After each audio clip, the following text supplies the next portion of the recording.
Bonsoir les amis, après quelques jours d'absence, me voici revenu.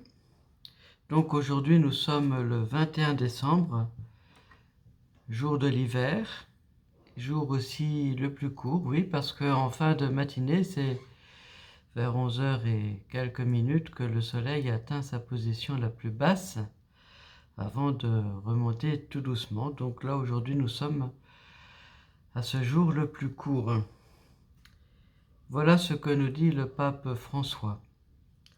La crèche et l'arbre, symbole de Noël, peuvent apporter dans les familles un reflet de la lumière et de la tendresse de Dieu.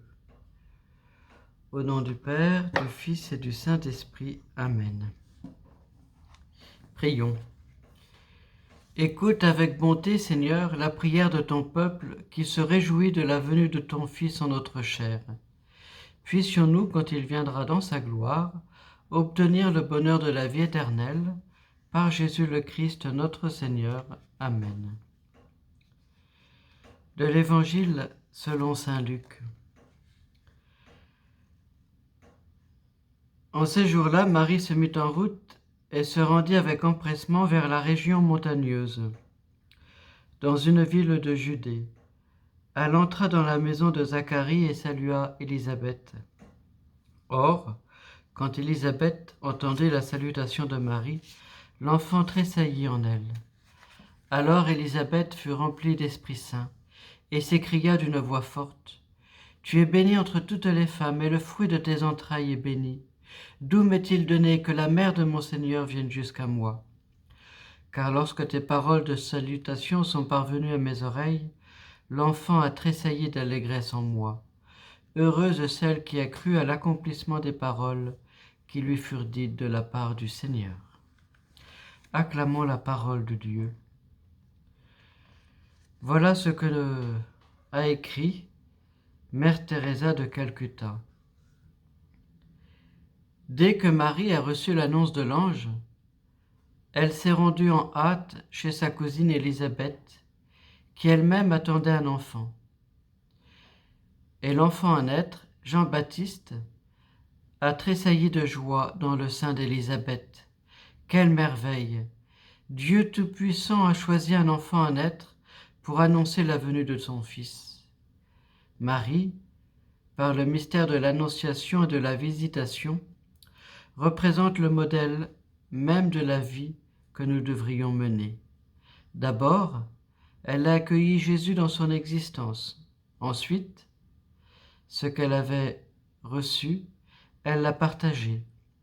Chaque fois que nous recevons la Sainte Communion, Jésus, le Verbe, la parole de Dieu, devient chair dans notre vie. Un don de Dieu à la fois beau, fragile et singulier. C'est la première Eucharistie. C'était la première Eucharistie.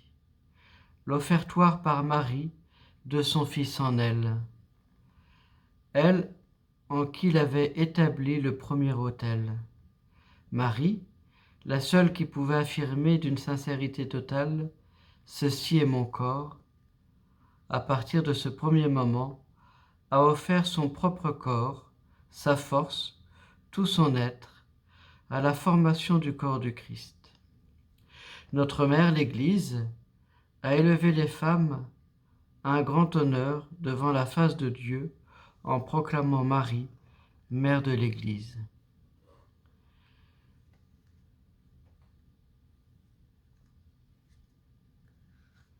Nous pouvons terminer ce temps de prière avec le psaume également entendu aujourd'hui à la messe. Rendez grâce au Seigneur sur la cithare, jouez pour lui sur la harpe à 10 cordes, chantez-lui le cantique nouveau, de tout votre art soutenez l'ovation. Le plan du Seigneur demeure pour toujours, les projets de son cœur subsistent d'âge en âge. Heureux le peuple dont le Seigneur est le Dieu, heureuse la nation qu'il s'est choisie pour domaine. Nous attendons notre vie du Seigneur. Il est pour nous un appui, un bouclier. La joie de notre cœur vient de lui. Notre confiance est dans son nom très saint. Notre Père, qui es aux cieux, que ton nom soit sanctifié, que ton règne vienne, que ta volonté soit faite sur la terre comme au ciel. Donne-nous aujourd'hui notre pain de ce jour. Pardonne-nous nos offenses, comme nous pardonnons aussi à ceux qui nous ont offensés, et ne nous laisse pas entrer en tentation, mais délivre-nous du mal.